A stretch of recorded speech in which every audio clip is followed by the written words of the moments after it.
Eh, dunia inaenda kasi sana. Saa nyingine kuongea mambo magumu na mazito kunahitaji neema ya Mungu ili mtu aweze kukuelewa, kwa sababu katika level za binadamu za uelewa za kufikiria kuna ngazi takribani 3. Kuna ile ya chini, mtu anafikiria kwa kiwango cha chini, lakini kuna wengine wanafikiria kwa kiwango hiki cha kati, wengine mashallah alhamdulillah wanayatazama mambo kwa kiwango cha juu kabisa, wide range perspective. Kwa hivyo saa nyingine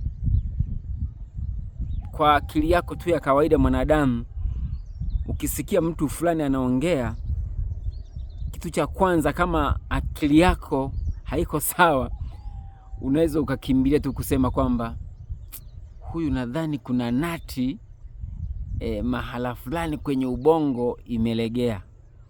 Kumbe level yako ya kufikiria imegota, imeishia hapo.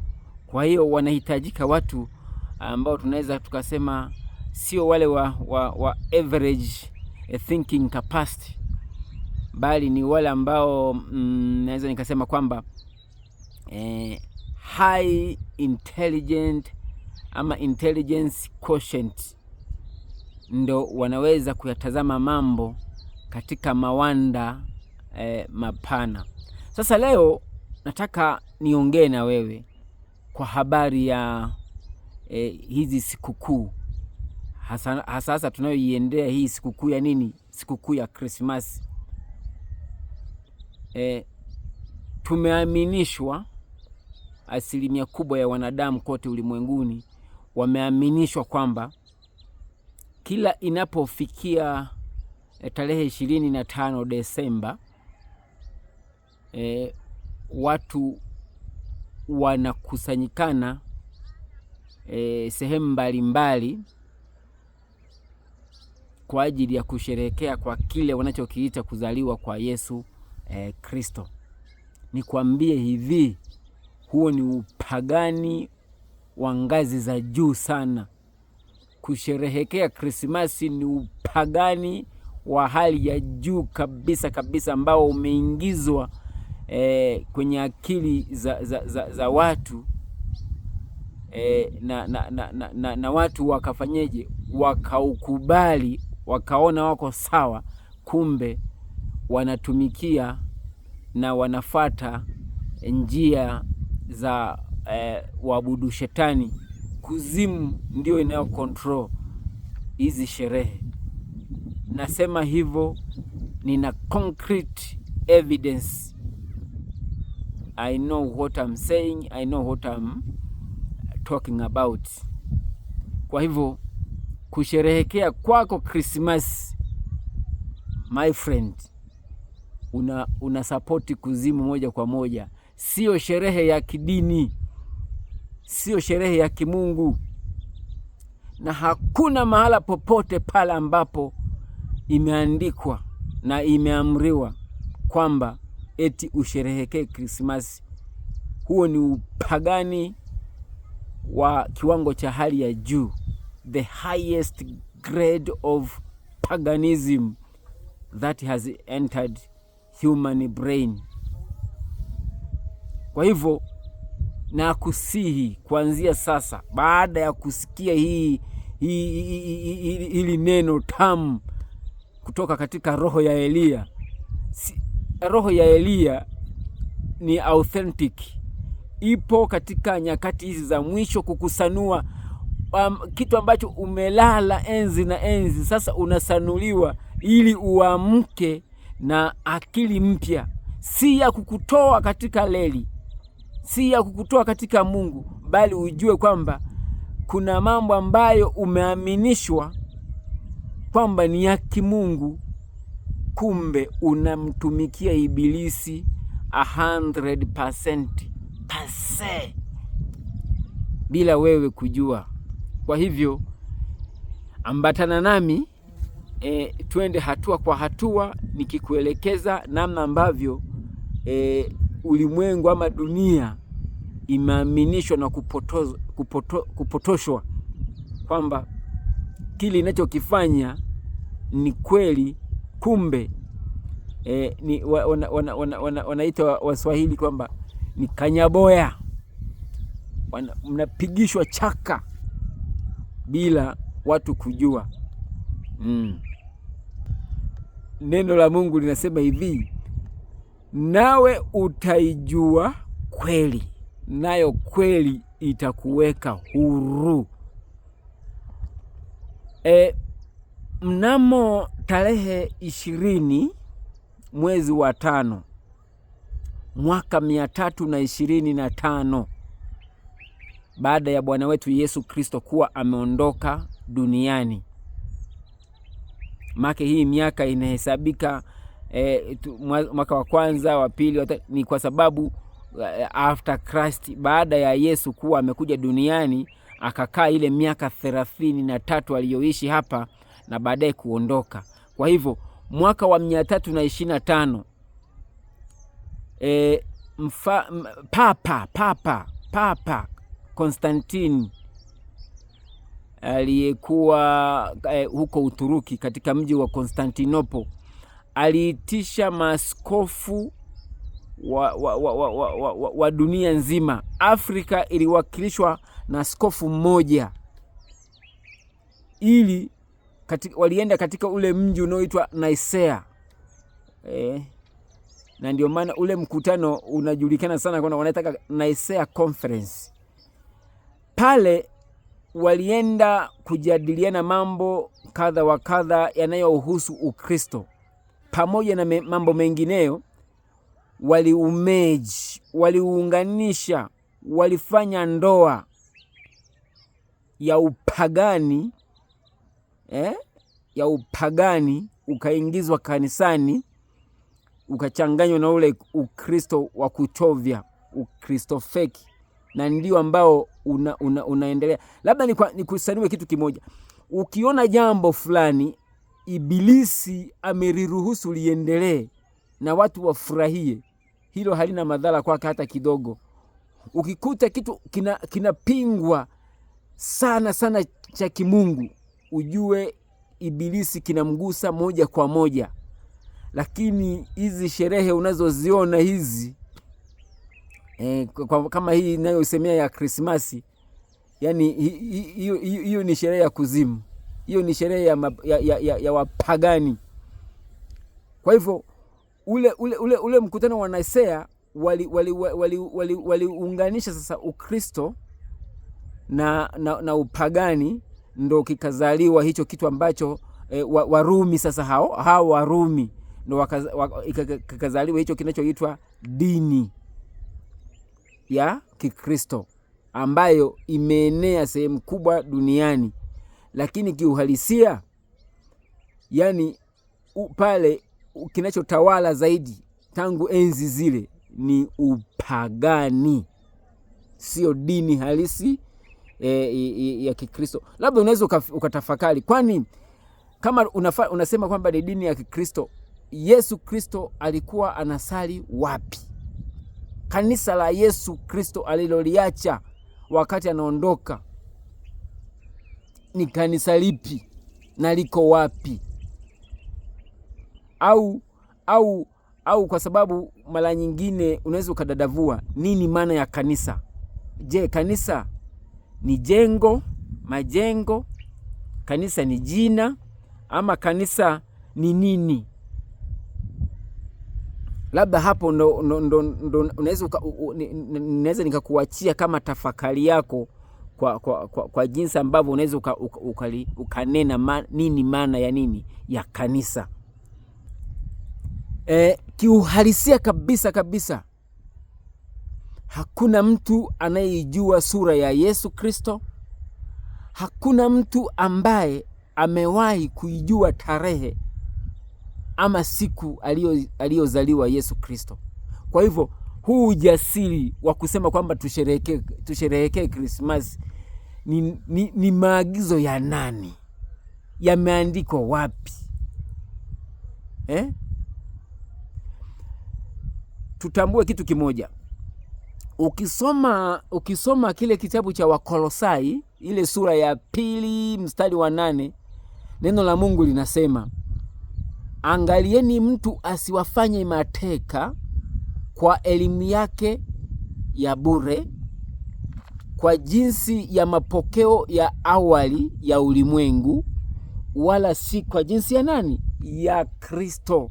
Kwa hiyo haya ni mapokeo ya kipagani ambayo yalifundishwa awali, wakati huu upagani unaungana na Ukristo, ndo yakaingizwa kwenye kanisa na kanisa likayapokea bila kulitambua kwamba hili lina asili ya wapi, limetokea wapi.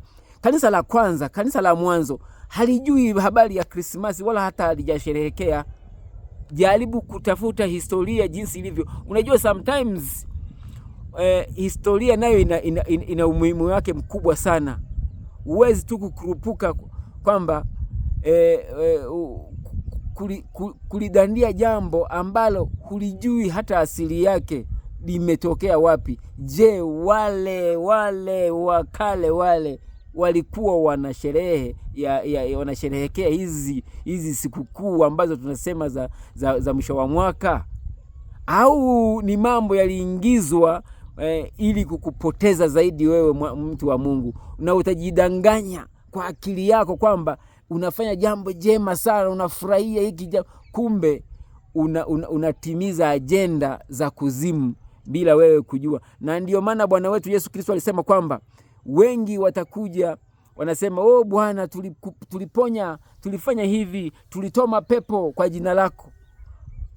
Atawaambia, ondokeni, siwafahamu, ondokeni, sikuwajua. Na ndio hayo mambo ambayo pata kuwepo na kilio na kusaga meno kwa watu wengi sana unaoona. Kwa hivyo sikukuu ya Krismasi ni upagani wa nguvu wa hali ya juu sana. Litafakari tena kwa sana.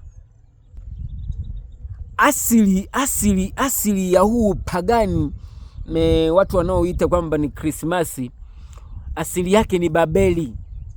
Asili yake ni Babeli. Tangu zile enzi za utawala wa Nimrodi ni moja ya watu ambao wameleta ushetwani wa ngazi za juu sana duniani. Ndio waanzilishi wakubwa wa mambo machafu duniani. Nimrodi alimuoa mama yake mzazi akamfanya mke. Huyu mama yake aliitwa kwa jina la Semiramis. Na Mungu alivyokuwa vile smart, hawakubahatika kupata mtoto. Nimrodi pamoja na mambo yake yote, yeye alijiita Mungu, na watu wote Babeli, Mesopotamia, Iraki ya sasa wakawa wanatambua kwamba huyu ndiye Mungu. Lakini ilienda mwishowe Mungu huyo akafa. Amekufaje? Baada ya kuwa tukiachana na kwamba alikufaje, baada ya kuwa amekufa, huyu mke wake, mama yake mzazi Semiramis, pamoja na wale wasaidizi wake ndani ya himaya ya kifalme waliokuwa wanaishi, wawaeleze nini sasa watu? Ilibidi watunge uongo. Tunajua kwamba Ibilisi, Shetani, Lucifer ni baba wa uongo, na mstari wa kutenganisha uongo wa Ibilisi na ukweli wa Mungu, inahitajika neema ya Mungu kwa wewe ambaye utakuwa na imani ya kuchovya. Ni ngumu sana kutenganisha uongo wa Ibilisi. Kwa hivyo Kwa hivyo baada ya kuwa amekufa, ule uongo sasa waliutengeneza kwamba tuaminisheje hawa watu kwamba Mungu ameenda wapi, yuko wapi? Ilibidi waseme kwamba Mungu kasafiri kaelekea juani, kaenda huko kwenye jua na ndiko anakoishi sasa hivi. Basi kwa sababu tayari wakona wanaabudu mamiungu yao, wakajua ni uhakika, ni ukweli. Basi imeenda huyu mwanamama kafanya zinaa, kafanya uzinzi, kapata mimba. Sasa watu wote wanajua Malkia Semiramis hana mume wake alikuwa Mungu na Mungu hayupo. Hii mimba imetoka wapi? Na ile adhabu ya kupondwa mawe mpaka kufa ilikuwepo, ilikuwa inafanyaje? Inafanya kazi. Ilibidi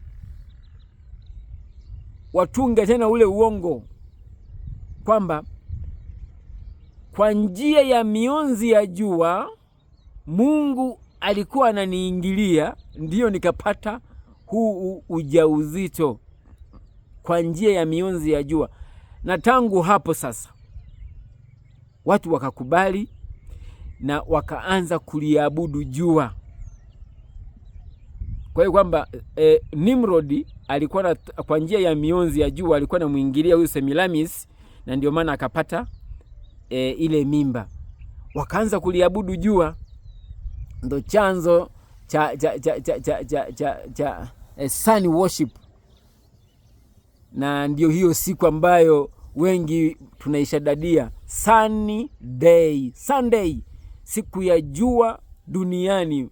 Na ndio siku ambayo wengi sana mnaenda makanisani. Lakini kiuhalisia kwamba Mungu hana siku baada ya ujio wa Bwana wetu Yesu Kristo. Mungu ni roho, nao wamwabuduo katika halisi wanatakiwa kumwabudu katika roho na kweli, siku zote tu. Hakuna cha siku maalum. Mtumikie Mungu, mwabudu Mungu, tengeneza patakatifu pako uweze kufanya ibada yako kila siku iendayo kwa Mungu, ujisogeze kwake. Chana na siku hizi kwamba sijile huko ni kwenda kuuza sura tu, hamna chochote, ni kwenda kuongezewa mapepo na majini mengine ya kutumikishe tu. Kwa hiyo baada ya muda kutimia wa miezi 9 kama ilivyo kawaida ya mwanadamu kubeba mimba, kalizaliwa katoto. Katoto haka kanaitwa Katamuzi. Haka katoto nako ndo kaanza kuabudiwa. Hebu soma ile kitabu cha nini? Cha Ezekieli sura ile ya 8, usome ule mstari wa 14. Utakutana na maneno ya Tamuzi hapo. Ezekieli sura ya 8 mstari wa 14, utaendelea mpaka wa 15. Ni machukizo kwa Mungu. Unaona? Kwa hiyo kalivyozaliwa haka Katamuzi nako kakaanza ndo chanzo cha ule utatu mtakatifu. Yaani Nimrod kama Mungu, katoto Katamuzi kama nani? Kama katoto ka Mungu. Halafu na Roho Mtakatifu Semiramis kama yale mamiungu ya Misri, Horus, ISS pamoja na nini, nitaikumbuka baadaye. Lakini kwa ujumla ndo mambo ya utatu mtakatifu. Mind you kwamba haka Katamuzi kalizaliwa tarehe 25 ya mwezi wa 12 mwaka 2600 kabla ya Bwana wetu Yesu Kristo kuzaliwa. Tarehe 25 mwezi wa 12 hako Katamuzi. Na kuna mamiungu mengi ambayo yamezaliwa katika huo mwezi, nitakutajia kwa baadaye. Lakini hiyo ndio asili ya mambo ya kipagani kuja kuingizwa katika nini? Katika makanisa ya Kikristo, kwamba mnasherehekea tarehe 25 mwezi wa 12 kana kwamba ndio siku halisi ya kuzaliwa nani? Yesu Kristo. Hebu angalia, ukisoma kile kitabu cha Luka sura ile ya kwanza, ukianzia leo mstari wa 20 na ngapi? 26. Luka sura ya kwanza mstari wa ngapi? Wa 26. Malaika Gabrieli alitumwa na Mungu kwenda kwa mwanamwali Bikira Maria wa mbari ya Daudi tarehe 20 tarehe mwezi wa sita. Sasa kwa akili ya haraka ukiangalia kwa akili ya haraka ukiangalia tarehe mwezi wa sita mpaka ule mwezi wa 12 ni miezi 6, na Bwana wetu Yesu Kristo ni mwanadamu pase, ni mwanadamu pure. Kama ukitaka kujua hilo, fungua kitabu cha Timotheo wa kwanza ile sura ya 2 mstari wa 5, kwamba kwa sababu Mungu ni mmoja na mpatanishi kati ya Mungu na wanadamu ni mmoja, mwanadamu Kristo Yesu. Kwa hivyo kama mwanadamu ambaye alizaliwa kwa uweza wa Roho Mtakatifu, alifata procedure zote za kiwanadamu, kwamba mimba inapotungwa, inapotimu siku 120 ndipo pumzi ya uhai inaingizwa ndani ya tumbo la mama mjamzito, na inapotimu miezi 9 tunatarajia kwamba tupate mtoto. Sasa ukiangalia kuanzia mwezi wa 6 mpaka wa 12, mtoto gani ambaye anaweza kazaliwa kwa miezi 6? Huyo ni njiti, na Bwana wetu Yesu Kristo sio njiti. Ingawa kuna wanadamu watatu ambao wamekuja hapa duniani kimaajabu. Wa kwanza ni babu yetu Adamu. Adamu alifinyangwa kwa udongo. Alifinyangwa kwa udongo mweusi. Unaposikia neno Adamu, Adamu manake udongo mweusi. Of course sio mweusi kama unavyofikiria, bali ni udongo. Rangi hii unayoiona.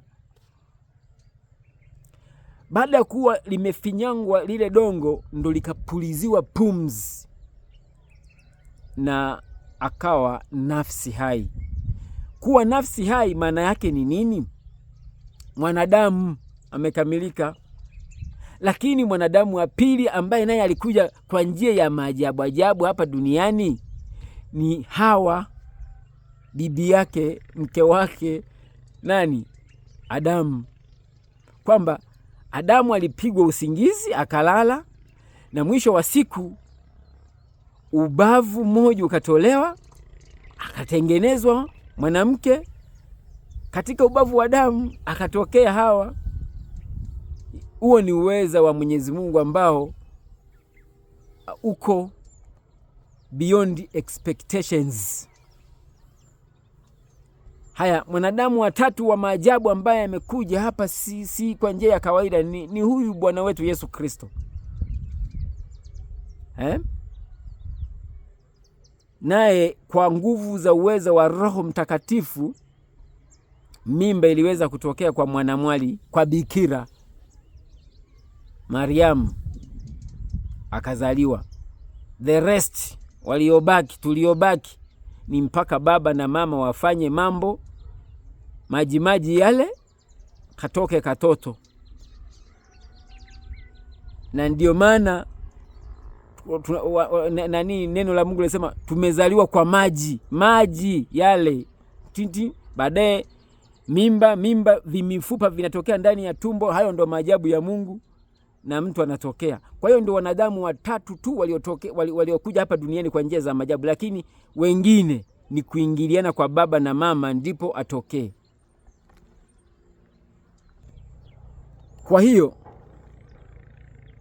kama nilivyosema awali, kwamba Christmas ni upagani, kwamba tunadanganywa kwamba Kristo Yesu alizaliwa hiyo siku. La hasha, kalizaliwa katamuzi, katoto kakipagani, katoto kakijini, katoto kakipepo. Kalizaliwa tarehe 25 mwezi wangapi wa 12 mwaka 2600 BC. Haya, kuna baadhi ya mamiungu tena ambayo mengi ambayo yalizaliwa hiyo tarehe. Kuna Lihoras la Misri, pamoja na IS huko Misri. Wote hao walizaliwa tarehe 25 mwezi wa 12, ingawa miaka tofauti kabla ya Yesu kuzaliwa. Kwa hiyo ni copy and paste ya mambo ya kuzimu yakaingizwa kwenye makanisa yetu, lakini kwa sababu na makanisa yetu nayo yameundwa katika ule mfumo wa kimaajabu ajabu, ukijua kwamba unamtumikia Mungu, kumbe unatumikia ndicho sicho, na wenyewe ukayapokea haya mambo. Unaona? Kwa hiyo ni upagani kwa kwenda mbele. Kwa hiyo kuhusu kumwabudu Mungu wetu, kama nilivyosema awali, Mungu wetu, Mungu wa Ibrahimu, Mungu wa Isaka, Mungu wa Ishmaeli, Yakobo, Mungu wa mtume wetu Muhammad sallallahu alaihi wasallam, Mungu wa Bwana wetu Yesu Kristo, Mungu wa nani, wa kina Musa na Haruni, kwamba hakuna siku maalum. Unaweza ukajaribu kuyasoma yale majadiliano au maongezi kati ya yule mwanamke Msamaria pale kisimani na Bwana wetu Yesu Kristo. Alisema kwamba baba zetu waliabudu huku ama kule Yerusalemu. Bwana wetu Yesu Kristo alimwambia kwamba muda unakuja ambao hamtamwabudu Mungu kule wala huku, kwa sababu Mungu ni roho. Kwa hiyo masaa yote tumwabudu Mungu katika roho na kweli, na Mungu anawatafuta watu kama hao nyakati hizi tulizomo, nyakati zilizojaa hila, uongo mwingi umeingizwa makanisani, na watu wanausherehekea na watu wanauishi pasipo kujua nini kinachoendelea nyuma ya pazia. Kwa hivyo nimalizie kwa kusema kwamba kusherehekea ama kuendelea kusherehekea hizi sikukuu za Krismasi kwako wewe unayejiita Mkristo, huo ni upagani wa kiwango cha juu sana. Hilo ulimeze, uliteme, ndiyo hali halisi ilivyo. Na mwisho wa siku, na hapa kama Mungu aishivyo, endapo utaendelea kukaidi haya mambo, utaenda kujibu. Mimi kama mjumbe wa Mwenyezi Mungu nimeweza kufikisha meseji yangu ya uhakika kabisa juu ya hilo. Kwa hivyo utabaki wewe na msalaba wako mwenyewe, utaubeba. Kwa hivyo litafakari upya jambo la kufanya sherehe ya Krismasi, kwa sababu halijaandikwa popote pale na haujalazimishwa mahala popote eti tu birthday ya Yesu. What? Who are you? Who are you? Nikutakie tafakari njema na Bwana akutetee. Shalom, shalom.